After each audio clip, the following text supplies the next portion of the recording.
Hadirin yang kami hormati, selamat siang dan selamat datang di ujian promosi doktor Saudara Iman Sufrian yang merupakan mahasiswa program doktor di Fakultas Ekonomi dan Bisnis Universitas Indonesia. Beberapa saat lagi, sidang promosi doktor Saudara Iman Sufrian akan dimulai. Dan tidak mengurangi rasa hormat, kami mohon kepada hadirin yang sudah bergabung untuk tidak mengaktifkan kamera dan audio pada saat ujian berlangsung. Atas perhatiannya, kami ucapkan terima kasih.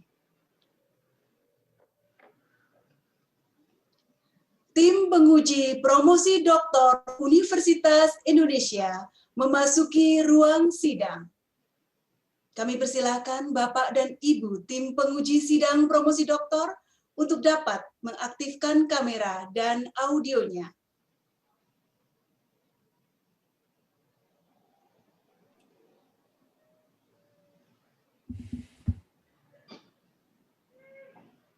Calon doktor Saudara Iman Sufrian disilakan memasuki ruang sidang. Sekali lagi, kami mohon dengan hormat untuk Bapak dan Ibu tamu undangan agar tidak mengaktifkan kamera dan audionya karena ujian akan segera kami mulai.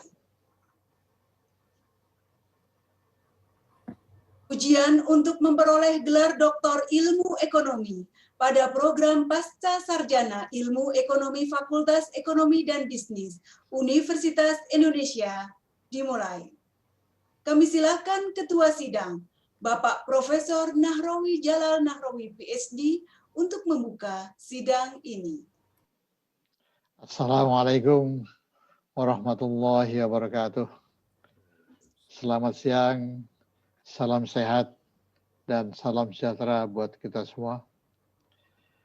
Hadirin undangan yang kami hormati, pada hari ini Rabu 27 Januari 2021, sidang terbuka promosi doktor Universitas Indonesia saya buka.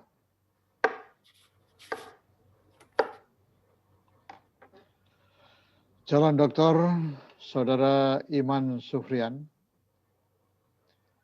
sidang terbuka promosi doktor yang saat ini berlangsung akan mengajukan pertanyaan dan sanggahan atas disertasi saudara yang berjudul Desentralisasi dan Ketimpangan Layanan Kesehatan di Indonesia. Bapak, Ibu, dan hadirin yang saya hormati, izinkanlah saya terlebih dahulu memperkenalkan nama pembimbing dan penguji pada sidang promosi doktor hari ini.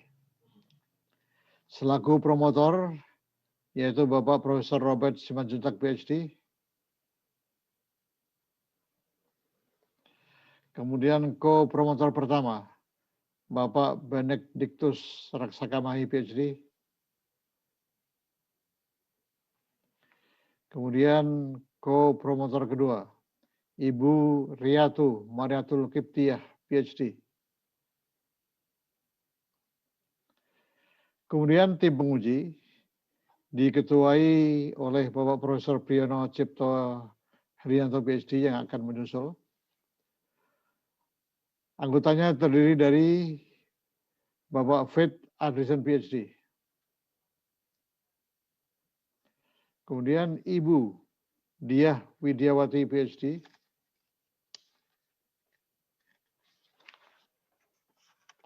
Kemudian Ibu Prani Sastiono, PhD. Dan yang terakhir, Bapak Dr. Budiarso Teguh Widodo.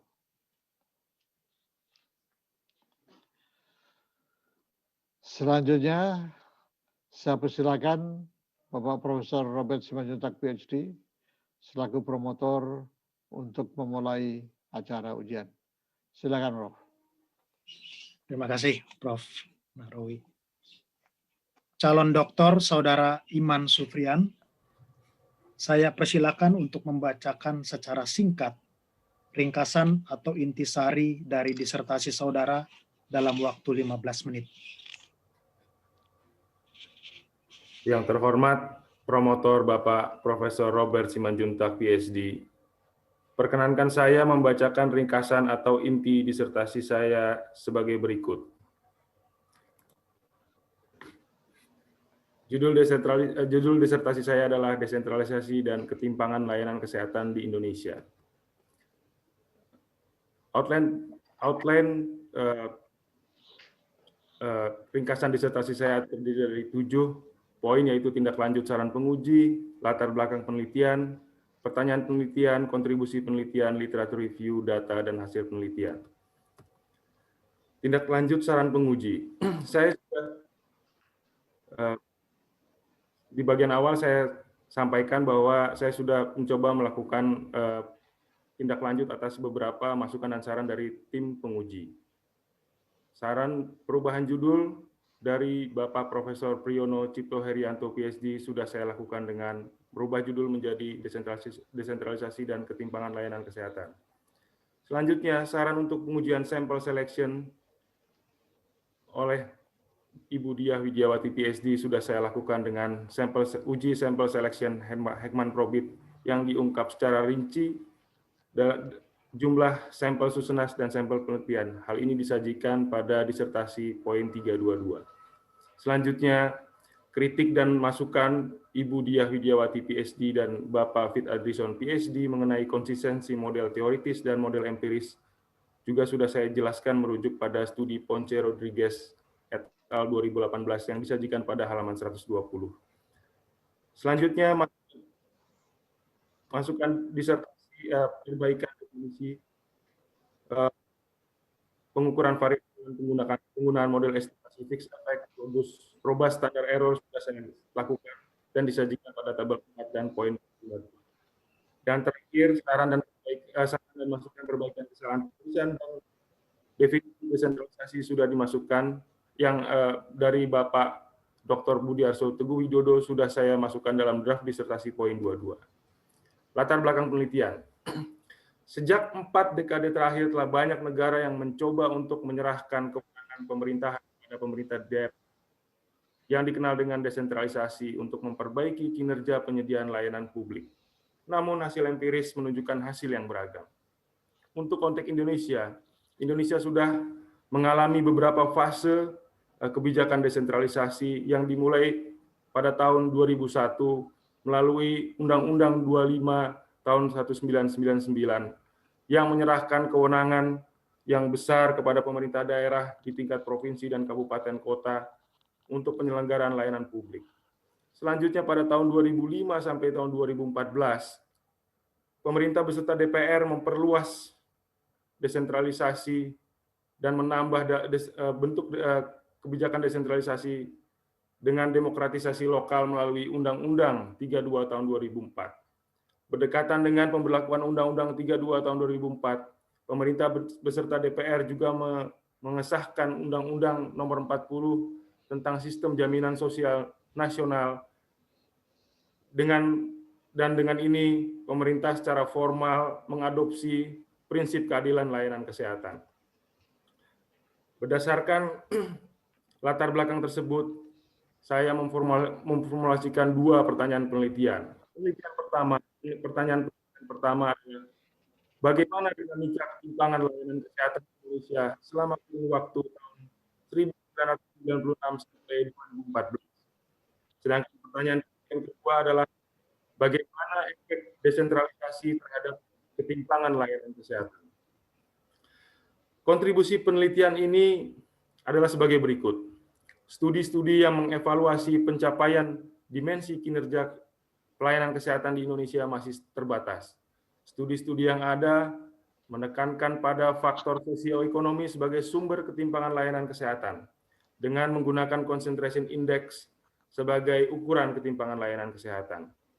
Pada penelitian ini, saya menekankan pada faktor geografis sebagai sumber ketimpangan layanan kesehatan dengan menggunakan ukuran TEL index dan dekomposisinya untuk konteks Indonesia. kontribusi penelitian yang berikutnya. Studi yang mengevaluasi dampak desentralisasi terhadap ketimpangan layanan kesehatan masih terbatas. Oleh karena itu, penelitian ini akan memberikan empiris mengenai dampak desentralisasi, indikasi dampak desentralisasi terhadap ketimpangan layanan kesehatan. Selanjutnya, dalam penelitian empiris ini menguji mekanisme transmisi desentralisasi terhadap ketimpangan layanan kesehatan melalui efek transmisi penyediaan secara langsung maupun melalui penyediaan sumber daya kesehatan.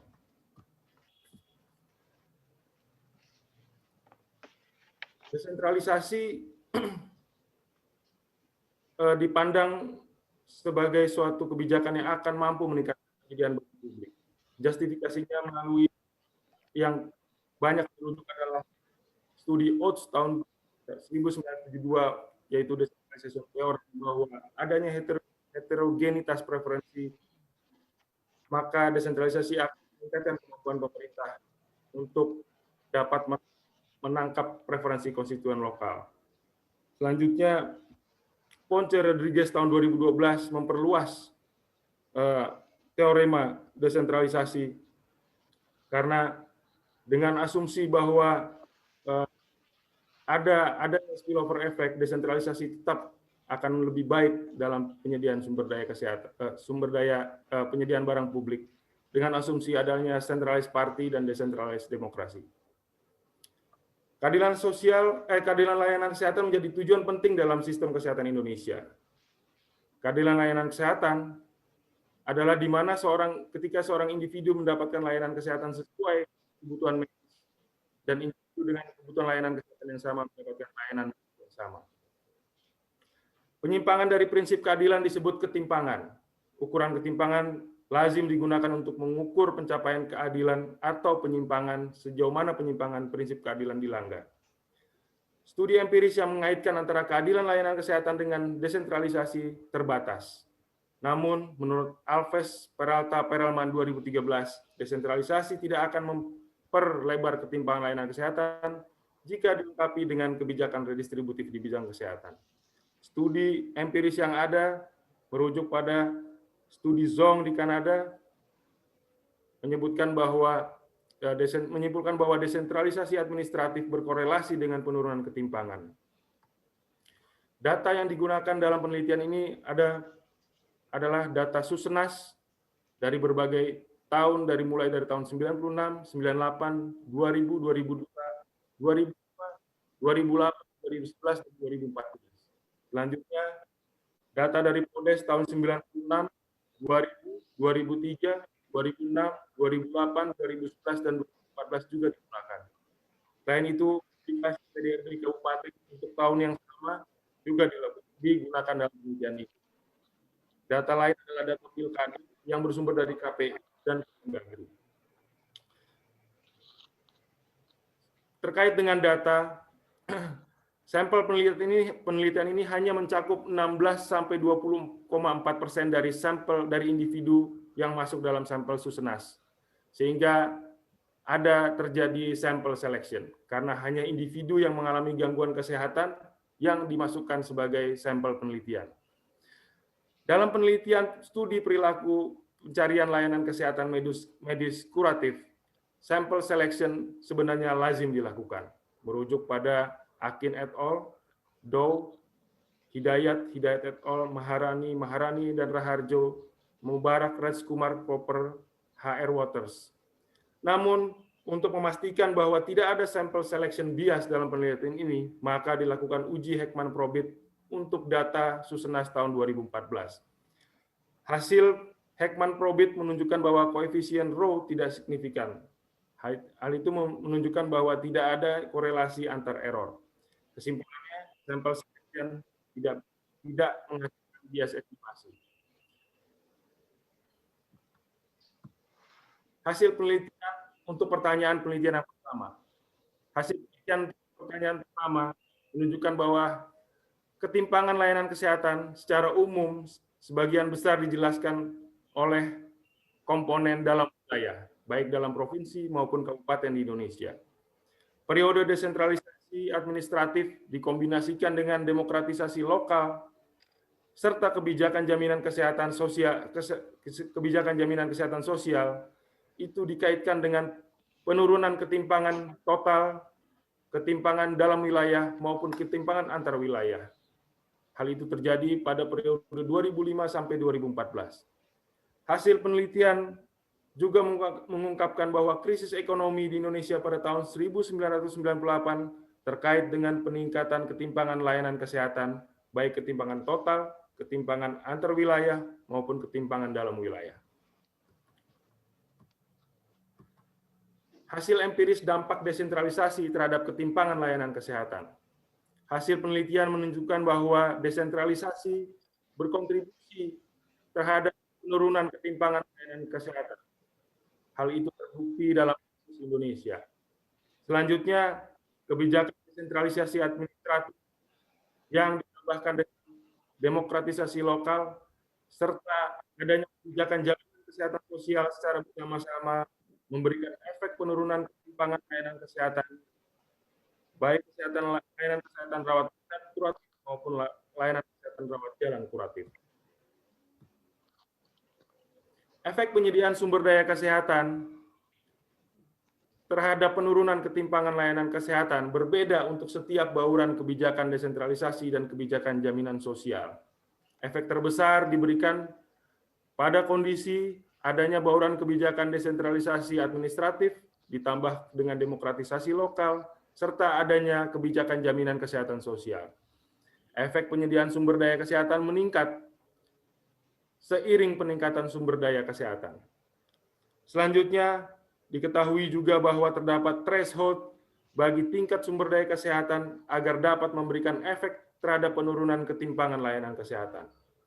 Hasil data indeks sumber daya kesehatan yang disusun dari PODES pada tahun 2014 menunjukkan adanya variasi yang besar dalam indeks sumber daya kesehatan di tingkat kabupaten kota di Indonesia.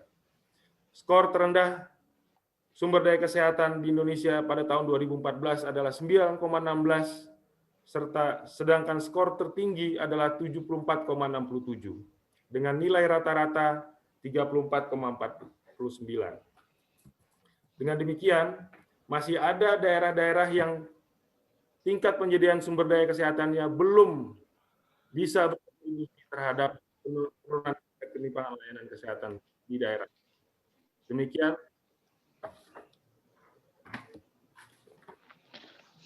Demikian ringkasan disertasi yang saya sampaikan. Terima kasih.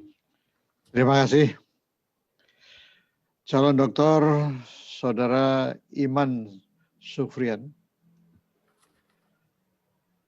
Acara sidang ini kami lanjutkan dengan pertanyaan atau sanggahan dari para penguji. Bila sudah hadir, saya persilakan penguji pertama, Bapak Profesor Priyono Cipto Rianto PhD, selaku Ketua Penguji menyampaikan pertanyaan atau sanggahannya. Prof. Pri, kelihatannya belum hadir. Baik, kami lanjutkan. Saya persilakan Bapak Fit Adrison PhD untuk mengajukan pertanyaan atau sanggahan. Silakan Pak Fit. Oke, terima kasih Profesor Darwi. Selamat bagi Pak Iman. Saya memberikan keleluasan pada Pak Iman untuk memilih. Saya punya dua pertanyaan. Apakah Anda ingin dua-duanya menjadi pertanyaan atau satu menjadi pertanyaan, satu lagi komentar? Ya, satu jadi komentar, satu jadi pertanyaan mungkin, Prof. Pak Fit. Oke. Saya memang sudah bisa memprediksi seperti itu. Makanya saya cukup dua. Ya. Oke, jadi komentar saya sebenarnya satu, sederhana. Dan ini sudah sering berulang-ulang dan tadi di slide pertama sudah disampaikan. Jadi gini Pak Iman, dalam disertasi Anda melakukan proses derivasi model teoritis untuk mendapatkan reduced form. Namun yang diestimasi justru bukan reduced form. ini justru menegasikan proses derivasi sebanyak 11 persamaan dari halaman 112 sampai 117. Tadi di dalam presentasi Anda mengatakan Anda mengikuti Ponce Rodriguez 2018 ya pada halaman 120. Tapi sebetulnya jika Anda mengikuti itu tidak tepat karena dua alasan. Apa alasannya? Pertama, estimasi empiris kedua studi tersebut tetap berdasarkan reduced form hasil maksimisasi utility. Sehingga proses derivasi memang diperlukan. Sebagai informasi, model teoritis Ponce Rodriguez 2018 berasal dari working paper-nya tahun 2017. Dalam working paper tersebut, utility individu merupakan fungsi dari 1. Jumlah barang privat yang dikonsumsi, dan 2. Jumlah barang publik yang dikonsumsi yang ada di jurisdiksi yang sama dan jurisdiksi yang berbeda. Jadi dia berangkat dari utility maximizing problem. Dengan demikian, reduced form-nya tetap public goods provision. Makanya Rodriguez itu tidak bisa argumen itu nggak bisa digunakan untuk kasus Anda. Ya. Yang kedua, alasan kedua adalah dependent variable ya, yang Anda gunakan itu berbeda dengan studi yang digunakan, ya, baik Ponce Rodriguez ya, maupun Faget Sanchez 2014. Pada studi Anda, dependent variable adalah ukuran distribusi karena ketimpangan layanan yang diukur dari agregasi utility, agregasi utilisasi layanan kesehatan menjadi tail index. Sementara studi Ponce Rodriguez 2018 dan Faget Sanchez 2014 tidak menggunakan ukuran ketimpangan atau distribusi, melainkan mereka menggunakan level penyediaan barang publik. Saya tambahkan lagi, jika Anda menggunakan basisnya adalah Herdia Ortiz 2006, perlu diketahui bahwa disertasi tersebut masih belum berubah menjadi publikasi artikel sampai pagi ini. Saya sudah cek. Jadi jika Anda menggunakan model teoritis yang sudah ada, seperti yang Anda klaim, sebaiknya berasal dari artikel yang sudah terpublikasi di jurnal internasional bereputasi karena telah melalui proses peer review yang lebih rigorous. So itu komentar saya, ya, karena Anda minta itu menjadi komentar, ya, Anda nggak perlu mengadres, cukup Anda pertimbangkan ketika Anda mau mensubmit ini untuk publikasi internasional. Nah, kita masuk ke pertanyaan. Ini lebih fundamental. Ketimpangan layanan kesehatan merupakan variabel yang biasanya berubah dalam jangka menengah atau panjang. Ada beberapa faktor yang bisa mempengaruhi utilisasi layanan kesehatan oleh masyarakat. Antara lain, jumlah fasilitas kesehatan yang disediakan oleh pemerintah, ya, kondisi kesehatan masyarakat, dan keterjangkauan biaya layanan kesehatan. Kecuali ada sesuatu yang sangat drastis, 3 faktor tersebut tidak berubah dalam jangka pendek. Ini berarti nilai ketimpangan dalam suatu daerah dalam jangka pendek tidak akan berubah begitu banyak. Dengan demikian, estimasi sebaiknya dilakukan untuk periode jangka panjang, bukan tahunan. Jadi pertanyaan saya secara singkat, apa alasan Anda tetap menggunakan estimasi empiris dengan data tahunan? So, cukup satu pertanyaan, Pak Iman. Ya, terima kasih. Yang terhormat Bapak Fit Adrison, PhD. Perkenankan saya untuk menjawab pertanyaan Bapak ajukan. Alasan saya untuk menggunakan variabel, menggunakan data tahunan untuk metode empiris dalam model dengan model regresi panel adalah yang pertama, saya memang data yang tersedia memang data tahunan karena bersumber dari Susenas. Namun saya sependapat dengan Bapak Fit bahwa ketimpangan layanan kesehatan bukanlah bukanlah indikator yang berubah dalam jangka yang pendek. Oleh karena itu, dalam model estimasi, variabel utama saya adalah variabel desentralisasi, jadi event variabel yang memang berubah tidak dalam jangka waktu tahunan. Kalau kita lihat dari indikator, variabel utama adalah variabel kategorik dengan nilai 1 sampai 4 yang melihat dari periode sebelum desentralisasi, periode desentralisasi administratif, periode desentralisasi administratif ditambah dengan kebijakan jaminan kesehatan sosial, dan periode dan kondisi desentralisasi administratif, politik, dan kebijakan jaminan kesehatan sosial. Rentang waktu yang saya gunakan dalam penelitian ini adalah 16 tahun untuk 3-4 fase. Jadi memang tidak tahunan, Pak Fit. Demikian jawaban yang dapat saya berikan. Bagaimana Pak Bet? Apa ada komentar lagi? Cukup, Pak. Baik, Cukup. saya persilakan penguji berikutnya, Ibu Diah Widiawati PhD, untuk mengajukan pertanyaan atau sanggahan. Silakan Bu Diah. Oke, terima kasih Pak Narawi selaku Ketua Sidang. Mungkin pertanyaan saya ini lebih kepada membantu Pak Iman untuk melihat kembali satu kesatuan, konsistensi, narasi yang coba dibangun oleh Pak Iman lewat naskah disertasinya. Artinya sebenarnya mungkin semua sudah ada dalam tulisan, tapi karena tidak terlihat mana yang utama dan mana yang supporting, sehingga strong kesimpulan cukup kuat yang bisa dijual dari disertasi ini belum terlihat. Nah, kalau saya coba supaya memudahkan, kalau melihat ke naskah disertasinya akan terlalu panjang lebar, detail, saya sendiri juga tidak bisa membaca semuanya dalam waktu yang singkat. Jadi kalau kita lihat slide-nya Pak Iman ini kan ada 2 pertanyaan besar yang ingin dijawab lewat penelitiannya.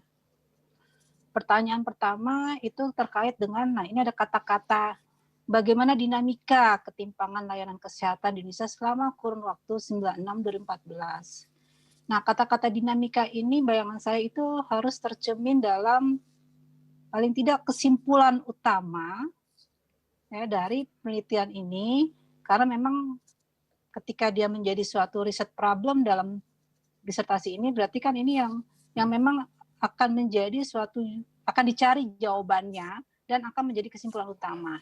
Nah, ini yang kayaknya masih belum terlihat. Jadi apa sih yang mau dimaksud dengan dinamika ini? Apakah kita bicara trending, fluktuasinya, atau apa gitu loh? Nah, apalagi kata-kata ada bagaimana dinamika. Nah, bayangan saya di situ ada mapping yang kemudian bisa digeneralisir kesimpulan utamanya. Nah, kesimpulan utamanya di sini masih belum terlihat. Jadi mungkin Pak Iman bisa menegaskan kembali ya aspek dinamika yang mencoba dijawab lewat pertanyaan penelitian ini. Yang kedua, ketika bicara pertanyaan penelitian kedua, ini juga kan bagaimana efek desentralisasi terhadap ketimpangan layanan kesehatan. Ini kan pertanyaan yang cenderung general. Yang bayang saya banyak penelitian sudah menjawab pertanyaan itu dalam konteks penelitian masing-masing yang dilakukan oleh peneliti. Tapi di sini Pak Iman di slide berikutnya, di slide ke-6, jadi slide penelitian itu slide ke-5. Di slide ke-6 mencoba menegaskan bahwa walaupun Pak Iman punya pertanyaan yang general seperti ini, bagaimana efek desentralisasi terhadap ketimpangan layanan kesehatan, Pak Iman mencoba menegaskan bahwa kontribusinya itu terkait dengan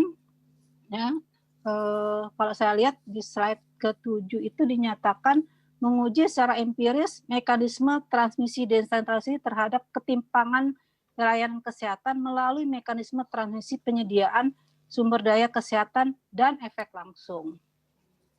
Nah, ini juga kontribusi yang bagian 2 ini yang kemudian tidak karena ini sesuatu hal yang novelty dari penelitian ini yang kayaknya di bagian akhir entah itu terutama paling tidak ketika mendiscussion kesimpulan itu tidak ditonjolkan, dan apa yang membuat tadi penyediaan sumber daya kesehatan dan efek langsung. Kesannya ada dua mekanisme, yang indirect kan, transmisi penyediaan, dengan yang langsung. Nah, terus di kesimpulannya apa nih? Apa yang efeknya lewat mekanisme sumber daya kesehatan dan juga yang efek langsung. Bayangan saya sih sebenarnya sudah ada, tapi sebagai suatu kesimpulan yang kuat yang menunjukkan bahwa ini nilai jual disertasi itu belum diungkapkan secara lugas dan tegas. Nah, mungkin di depan audiens ini dengan bahasa yang cukup bisa dimengerti oleh audiens, Pak Iman bisa menegaskan kembali bahwa ini loh jawaban dari pertanyaan penelitian dan juga apa yang menjadi novelty dari penelitian Pak Iman. Mungkin itu saja sih Pak Narwi dari saya. Nanti sisa pertanyaannya bisa dilanjutkan oleh penguji lain, karena untuk menurunkan tensi dulu Pak. Ya, terima kasih Bu Diah. Silakan Pak Iman. Yang terhormat Ibu Diah Widiawati, PhD, perkenankan saya untuk menjawab pertanyaan yang Ibu ajukan. Untuk pertanyaan yang pertama, tujuan penelitian yang pertama adalah saya menggunakan kata-kata mengevaluasi dinamika ketimpangan layanan kesehatan di Indonesia. Kalau kita lihat dari kebijakan yang diadopsi secara formal oleh pemerintah dan DPR melalui Undang-Undang 40 Sistem Jaminan Sosial Nasional, itu pemerintah Indonesia secara formal mengadopsi prinsip keadilan layanan kesehatan.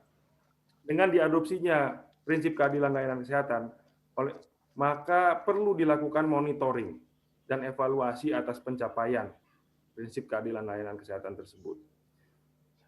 Artinya, tentu kita bisa melihat atau mengevaluasi apakah terjadi perbaikan atau pemburukan ketimpangan layanan kesehatan. Kita memerlukan data yang dalam rentang waktu yang panjang untuk bisa melihat bagaimana perubahan ketimpangan layanan kesehatan dari waktu ke waktu. Nah, demikian yang dapat saya sampaikan, Bu. Untuk yang pertanyaan kedua, yang dimaksud dengan menguji secara empiris mekanisme transmisi, bagaimana dampak desentralisasi terhadap ketimpangan layanan kesehatan. Secara teoritis, dengan merujuk dari model teoritis Ortiz tahun 2006, disebutkan bahwa desentralisasi itu akan berkontribusi terhadap perbaikan kinerja layanan publik melalui dua efek, yaitu efek langsung maupun efek tidak langsung melalui penyediaan sumber daya kesehatan. Keputusan yang diambil oleh pemerintah daerah adalah menyediakan sumber daya kesehatan. Namun ketimpangan itu adalah efek lanjutan sebagai hasil dari penyediaan sumber daya kesehatan. Selain itu ada efek langsung, karena desentralisasi ini adalah suatu kebijakan yang kompleks. Dia bisa dilihat sebagai suatu event maupun sebagai suatu proses. Secara ekonometrik, saya menggunakan indikator kategorik, jadi melihat event. Nah, ini yang jawaban yang dapat saya berikan. Bu Diah, apakah cukup puas Bu Diah? Mungkin untuk presentasi, kalau saya tidak melihat ada kesimpulan ya di slide-nya, dan padahal kesimpulan itu penting. Jadi untuk menegaskan kembali apa yang menjadi finding dari penelitian ini. Yang kedua, kalau pengujiannya transmisi kan berarti apakah benar ada transmisi sesuai dengan yang hipotesis atau tidak. Itu mungkin yang saya nggak tahu apakah pertanyaan penelitiannya harus dirubah perumusannya supaya supaya link dengan kontribusinya, atau ditunjukkan hubungan antara ditegaskan kembali bagaimana mengkaitkan pertanyaan penelitian dengan kontribusi penelitian yang terkait dengan transmisi sumber daya manusianya dan efek langsung, supaya kemudian audiens atau pembaca disertasi itu bisa menangkap poin penting atau novelty dari penelitian Pak Iman. Mungkin itu aja Pak Nahrawi, komentar saya. Ya, terima kasih. Gimana, Saudara Iman, mau ditanggapi lagi? Ya, terima kasih. Tidak ada. Baik, karena Prof. Priyono sudah available, kami persilakan kepada Bapak Prof. Priyono selaku Ketua Penguji menyampaikan pertanyaan. Silakan Prof. Priyono. Terima kasih Prof. Nahrawi. Mohon maaf ini karena baru aja selesai 1/4 jam yang lalu di PPIM, dan di PPIM itu saya promotornya. Mana juga saya harus dengerin semuanya dari penguji. Saya cuma satu aja mungkin, terus terang aja yang dulu pernah saya tanyakan juga ke Pak Iman ini, dan sudah diganti. Jadi dulu namanya keadilan pelayanan ya, sekarang jadi kesenjangan. Nah, saya jadi ingin nanya nih, kalau ada seseorang kena sakit, ya, kemudian dia datang ke ini untuk mendapatkan pelayanan kesehatan, kemudian orang itu diobati dengan obat A, misalnya. Kemudian ada orang lain yang datang juga, yang sakitnya sama, kemudian juga diobati dengan obat A. Gitu. Nah, ini kasus yang pertama. Kasus yang kedua, ada orang datang sakit, diobati dengan obat A, tapi sebanyak 10 butir. Kemudian ada orang kedua yang sakit, datang sama penyakitnya, diobati juga dengan obat A, tetapi hanya diberikan 5 butir. Mana yang kesenjangan, mana yang keadilan? Yang terhormat Bapak Prof. Priyono Cipto Herianto, PhD. Perkenankan saya untuk menjawab pertanyaan yang Bapak ajukan. Berdasarkan definisi yang bisa dikatakan sudah banyak dirujuk atau digunakan dalam penelitian ya, di area ini. Yang dimaksud dengan keadilan layanan kesehatan adalah ketika seorang individu mendapatkan layanan kesehatan berdasarkan kebutuhan medis dan individu yang memiliki kebutuhan medis yang sama mendapat perlakuan yang sama. Ilustrasi yang Prof. Priyono Cipto Herianto sebutkan tadi, ada dua contoh individu yang datang dengan kebutuhan medis yang sama, mendapat perlakuan yang sama. Hal itu memenuhi definisi keadilan layanan kesehatan. Ilustrasi yang kedua, Prof. mengilustrasikan 2 orang dengan kebutuhan yang sama, tapi mendapat perlakuan yang berbeda. Hal itulah yang merupakan, kalau bicara obatnya, sakitnya A, obatnya ada yang 9, ada yang 10. Sebenarnya kalau kita lihat, kalau memang kebutuhannya itu sama-sama 10, diperlakukan berbeda, itulah yang namanya ketimpangan. Sumber ketimpangan itu, sumber perbedaan perlakuan ini adalah hanya bisa dijustifikasi untuk faktor kebutuhan. Demikian jawaban yang dapat saya berikan, Prof. Terima kasih, Prof. Nahrawi. Ya, gimana Prof. Priyono? Cukup puas? Oke. Baik, kalau gitu. Saya persilakan penguji berikutnya, Ibu Prani Sastiono, PhD, untuk mengajukan pertanyaan atau sanggahan. Silakan Bu Prani. Terima kasih Prof. Nahrawi. Selamat siang, Iman. Selamat sudah sampai ke tahap ini. Pertanyaan saya berhubungan dengan pertanyaan Bu Diah ya. Jadi bagaimana efek desentralisasi terhadap ketimpangan, misalnya ketimpangan rawat inap gitu. Karena kan kalau kita lihat dari regresinya itu efeknya berbeda ya antara dia sole variable dengan interaksi. Nah itu efek totalnya seperti apa, kalau efek langsungnya seperti apa, efek tidak langsungnya seperti apa. Dan mungkin itu harus ada di kesimpulan. Itu pertanyaan pertama saya. Yang kedua mungkin komen saja, tolong hipotesanya dicek kembali gitu ya. Di sini ada, saya lihat health resource itu punya efek positif ketimpangan. Nah, itu kenapa? Itu saja Prof. Nahrawi, Pak Iman. Terima Baik, kasih. terima kasih. Silakan. Yang terhormat Ibu Prani Sastiono, PhD, perkenankan saya untuk menjawab pertanyaan yang Ibu ajukan. Untuk pertanyaan yang pertama, mengenai perlunya perbaikan kesimpulan, saya akan, kalau kita bicara mekanisme transmisi, kalau kita bicara model regresi dengan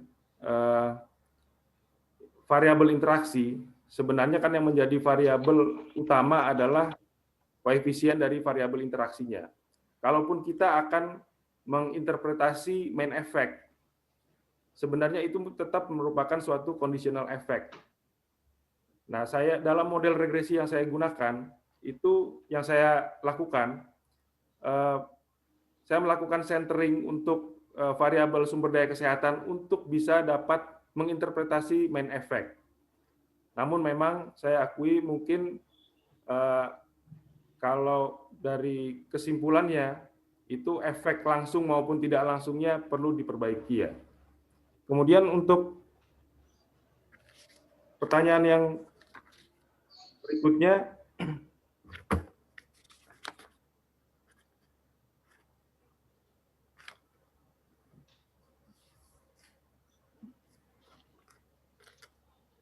mengenai hipotesis bagaimana efek sumber daya kesehatan terhadap desentralisasi, terhadap ketimpangan layanan kesehatan. Merujuk pada Ortiz, penyediaan sumber daya kesehatan memang, atau merujuk pada Boyne, sumber daya kesehatan, peningkatan sumber daya itu setidaknya akan setidaknya tidak memperburuk.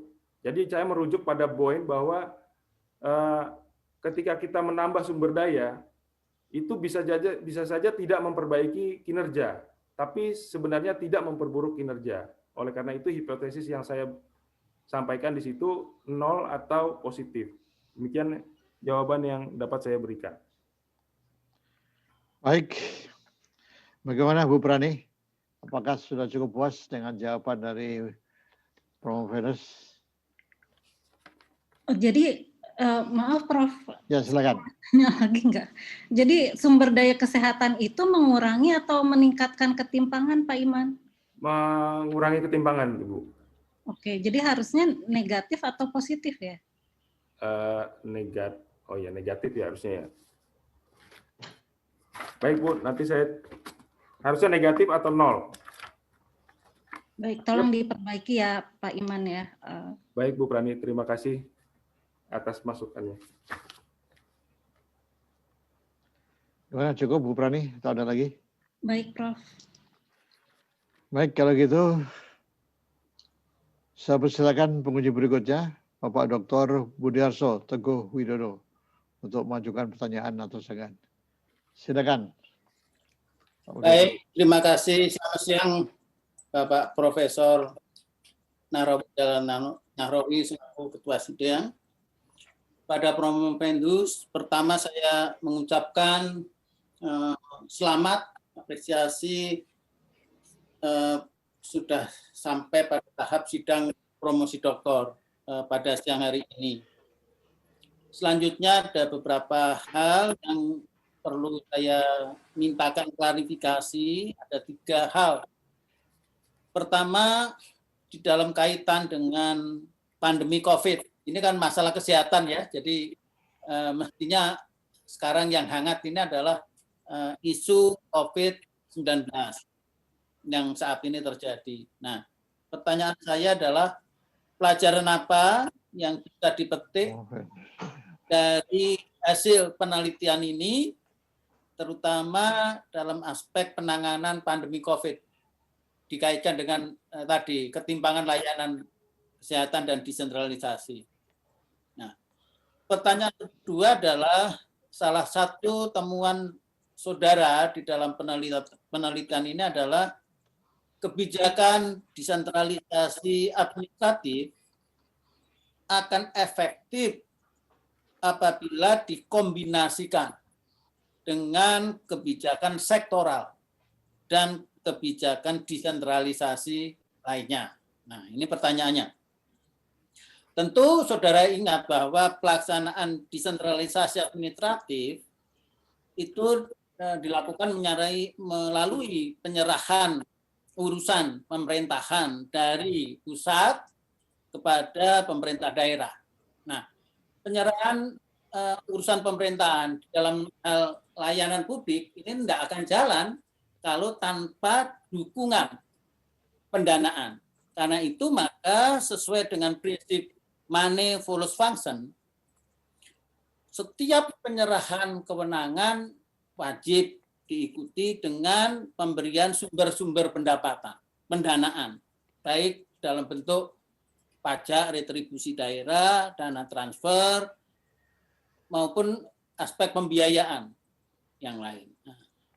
Menurut Pak Iman, bagaimana pengaruh dari kapasitas fiskal satu daerah terhadap kinerja layanan kesehatan? Tadi kan Pak Iman itu sebenarnya pertanyaan penelitian yang tadi ditanyakan baik Bu Prani maupun Bu Diah itu adalah apa sih sebetulnya dinamika, karena disebut dinamika layanan, ketimpangan layanan kesehatan. Nah, ini yang belum diungkap. Maka saya pertanyakan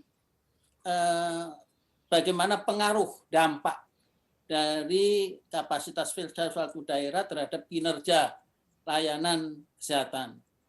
Tentu dengan memperhatikan kewajiban bagi daerah untuk SPM, standar pelayanan kesehatan, maupun dalam penganggaran belanja wajib di bidang kesehatan 10% dari APBD.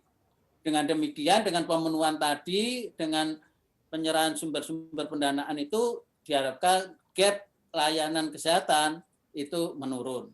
Nah, itu yang kedua. Yang ketiga, ini yang ringan-ringan, ini pertanyaan saya sebenarnya ringan-ringan dibanding dengan pertanyaannya Pak Fit atau pertanyaannya Bu Diah dan Bu Prani tadi. Nah, pertanyaannya sederhana. Akses terhadap layanan kesehatan dipengaruhi oleh dua faktor, supply side dan demand side di sektor kesehatan. Supply side terkait dengan antara lain sumber daya kesehatan, seperti tenaga medis, sebaran tenaga medis, ketersediaan fasilitas kesehatan, Vaskes, dan operasionalisasi Vaskes, fasilitas kesehatan. Demand side berkaitan antara lain dengan pendapatan masyarakat, daya beli, dan tingkat pendidikan. Nah, pertanyaannya, menurut Promovendus, dari hasil penelitian ini, mana aspek yang paling dominan antara supply side dan demand side dalam mempengaruhi penurunan atau gap layanan kesehatan? Nah, itu yang pertama. Kemudian mengapa? Pertanyaan berikutnya, bauran kebijakan desentralisasi dan sektor kesehatan apa yang perlu diperkuat menurut Promovendus? Demikian Ketua Sidang, saya kembalikan. Terima kasih. Terima kasih Pak Budiarso. Silakan Saudara Iman. Yang terhormat Bapak Dr. Budiarso Teguh Widodo, Perkenankan saya untuk menjawab pertanyaan yang Bapak ajukan. Untuk pertanyaan yang pertama, pelajaran apa yang bisa diambil dari penelitian ini jika dikaitkan dengan kondisi pandemi pada saat ini? Menurut saya, kalau kita kaitkan dengan kondisi sekarang, yaitu terjadi pandemi, efeknya adalah terjadi resesi ekonomi. Kondisi yang kita bicara resesi ekonomi, ada kontraksi PDB, bisa kita lihat, bisa kita rujuk ke tahun 1998 ketika terjadi krisis ekonomi, walaupun dari sumber yang berbeda. Hal yang bisa kita ambil pelajaran dari kondisi sekarang dibandingkan tahun 1998 adalah adanya perbedaan ekosistem ketika antara tahun 98 dengan tahun 2020. Perbedaan itu adalah pada tahun 98 sistem pemerintahan kita masih sangat sentralistik, sehingga pemerintah daerah tidak punya kewenangan maupun kecukupan sumber daya untuk merespon kondisi krisis di tahun 98. Termasuk kondisi efek krisis tahun 98 terhadap sektor kesehatan. Selanjutnya, pada tahun 98, Indonesia belum memiliki suatu sistem jaminan kesehatan sosial yang kuat. Berbeda dengan tahun 2020 ketika kita sudah punya BPJS. Yang ketiga, ketika kita lihat tahun 98, pemerintah pusat sebenarnya sudah mencoba untuk merespon kondisi krisis dengan meningkatkan anggaran Kementerian Kesehatan tahun 1998. Tapi memang ternyata mekanisme sentralisasi itu tidak cukup baik untuk menangkap preferensi atau kebutuhan lokal. Oleh karena itu kalau kita lihat ketika tahun 98 terjadi krisis ekonomi, efeknya adalah peningkatan ketimpangan layanan kesehatan. Kalau kita lihat tahun 2020, kita mengalami kontraksi ekonomi, secara teknikal kita sudah mengalami resesi, tapi kita berada dalam ekosistem desentralisasi. Pemerintah daerah lebih responsif, kemudian kita punya BPJS, pemerintah pusat juga lebih responsif dan mengalihkan sumber daya untuk arah kesehatan publik, memitigasi perbaikan ekonomi serta untuk memulihkan kita dari pandemi.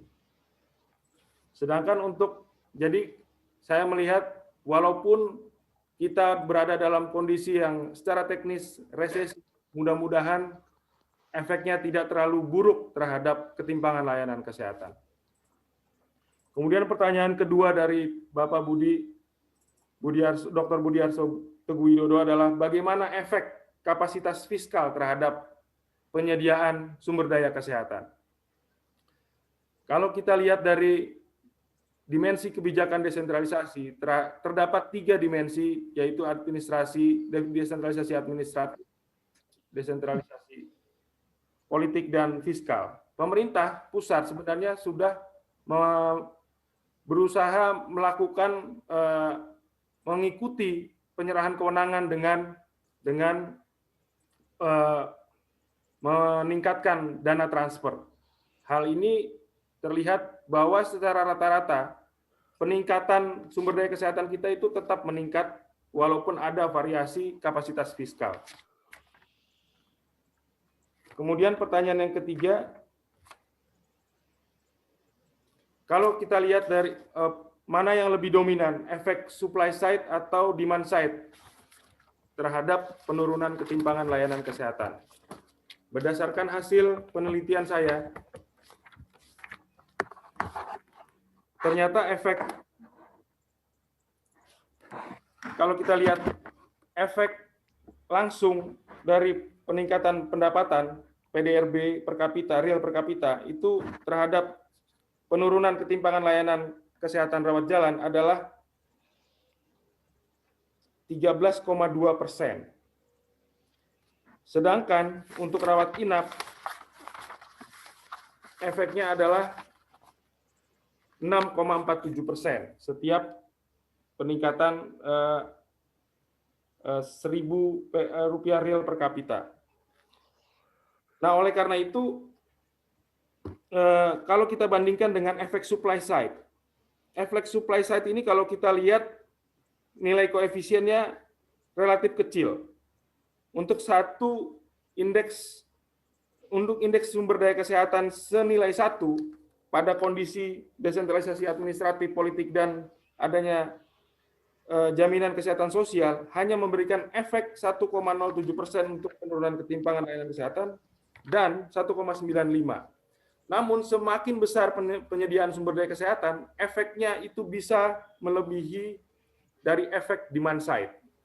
Jadi jawaban saya adalah mana yang lebih dominan? Ketika penyediaan sumber daya kesehatan semakin besar, efeknya terhadap penurunan ketimpangan menjadi lebih besar, bisa menjadi lebih besar dibanding efek demand side. Demikian jawaban yang dapat saya berikan. Pak Budiarso. Cukup, Pak. Cukup. Terima kasih. Saya persilakan penguji berikutnya, ko-promotor pertama, Bapak Benedictus Raksakamahi, PhD, untuk menyampaikan tanggapan atau pertanyaan. Silakan Pak Mahi. Baik, Prof. Nahrawi, Ketua Sidang yang saya hormati, terima kasih atas kesempatan ini. Pertama-tama, selaku ko-promotor, saya ingin menyampaikan selamat ya atas capaian Saudara Iman Sufrian sehingga sampai di sidang promosi siang hari ini. Jadi walaupun terasa menegangkan ya, dan tadi mungkin tensi sempat naik gitu ya, tapi saya harap tetap bergembira ya, karena akhirnya sampai ke tahap yang paling penting ini dalam bidang perjalanan akademik saudara di S3 FEB UI.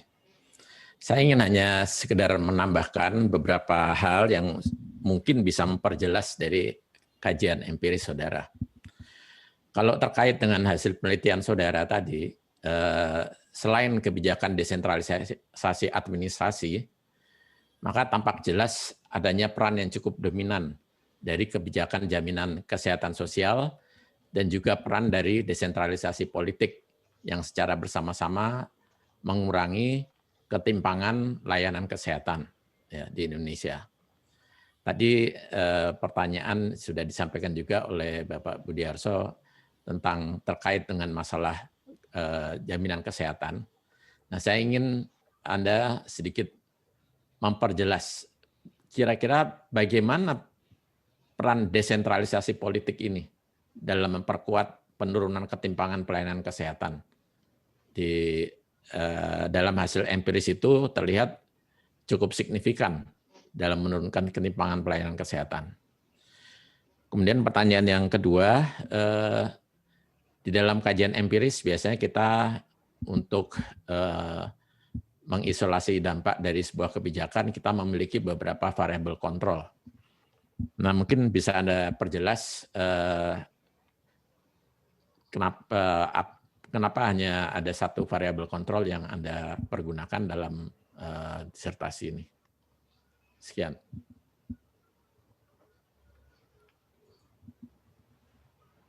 Silakan Pak Iwan. Yang terhormat Bapak Benedictus Raksakamahi, PhD, perkenankan saya untuk menjawab pertanyaan yang Bapak ajukan.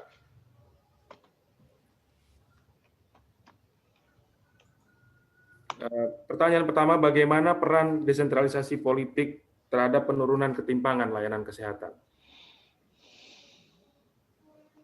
Desentralisasi adalah penyerahan kewenangan kepada pemerintah daerah.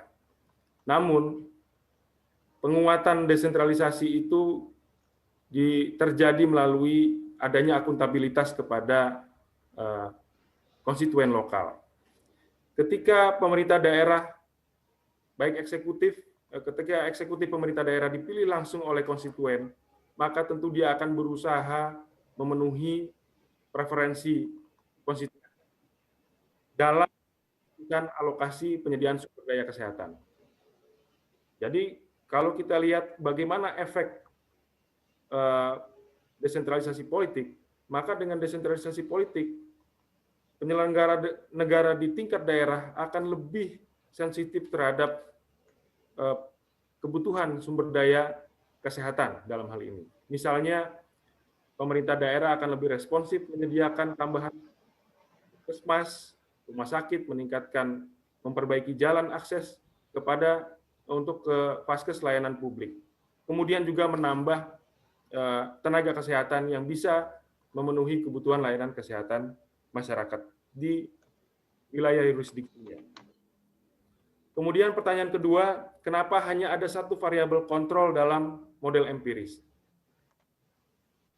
Kalau jawaban saya adalah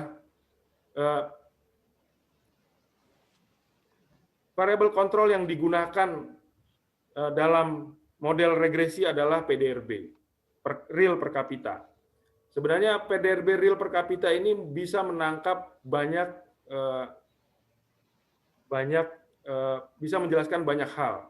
Misalnya bisa menjelaskan tingkat kesejahteraan masyarakat, tingkat pendidikan masyarakat, kemudian juga kalau kita bicara misalnya krisis ekonomi, bagaimana krisis ekonomi bisa berefek terhadap ketimpangan layanan kesehatan, itu juga tertangkap lewat penurunan PDRB per kapita. Kemudian kalau kita bandingkan dengan model perilaku penggunaan kesehatan di tingkat individu, ada 3 hal yang berpengaruh terhadap ketimpangan, menjadi sumber ketimpangan. Sumber ketimpangan adalah ketersediaan sumber daya kesehatan, variabel sosial ekonomi maupun lokasi tempat tinggal. Nah, di model regresi ini menggunakan regresi panel fixed effect. Oleh karena itu, faktor domisili yang merupakan time invariant variabel itu akan menjadi omitted variabel dalam persamaan regresi. Demikian jawaban yang dapat saya berikan. Bagaimana Pak Mahi? Ya. Apakah ada komentar lagi? Cukup. Baik. Saya persilakan kepada co-promotor kedua, Ibu Riatu Mariatul Giptiah PhD, untuk menyampaikan tanggapan atau pertanyaan. Silakan Bu Riatu. Terima kasih Prof. Nahrawi. Selamat untuk Promovendus. Anda sudah sampai pada tahap promosi ini. Dari disertasi Anda, kurang lebih di situ 200 halaman lebih ya Pak Iman ya. Kemudian dari presentasi yang Anda lakukan, saya setuju sebenarnya dengan penguji, suatu tantangan sendiri dari penelitian yang sudah Anda lakukan untuk kemudian summarize hasil yang sudah didapatkan. Sebenarnya tadi misalnya ketika pertanyaan penelitian Anda salah satunya adalah terkait dengan dinamika konteks tentang ketimpangan layanan kesehatan di Indonesia periode sebelum desentralisasi mulai dari 96 sampai dengan 2014. Periode yang cukup panjang juga untuk konteks terutama untuk studi-studi yang terkait dengan desentralisasi ini. Anda tadi sebutkan di presentasi Anda bahwa di sini adalah ketimpangan layanan kesehatan itu dominannya adalah terutama adalah ketimpangan layanan kesehatan dalam wilayah ya, dalam provinsi, within province ataupun within district. Nah, bagaimana pandangan Anda terkait dengan kebijakan di pemerintah pusat yang biasanya memperbandingkan antar provinsi ataupun antar kabupaten kota terkait dengan misalnya program-program pemerintah dari pusat. Kemudian konteks yang kedua, bagaimana Anda menjelaskan tadi mengenai koordinasi kebijakan di tingkat pusat dan juga konteks desentralisasi dari hasil Anda untuk yang empirik yang kedua, itu desentralisasi administrasi, misalnya di periode administrasi, itu cukup berbeda ketika misalnya di situ ada juga intervensi pemerintah pusat, yaitu misalnya dikeluarkannya SJSN. Mungkin bisa dielaborasi lagi, melengkapi juga presentasi Anda yang sudah Anda jelaskan dari presentasi. dari PPT Anda tadi. Terima kasih. Yang terhormat Ibu Mariatul Kiptiah, PhD. Perkenankan saya untuk menjawab pertanyaan yang Ibu ajukan.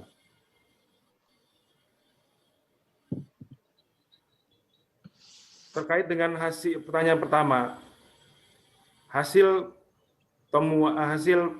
dekomposisi ketimpangan total di Indonesia menunjukkan bahwa sumber ketimpangan itu dominan berasal dari ketimpangan dalam wilayah dibanding ketimpangan antar wilayah.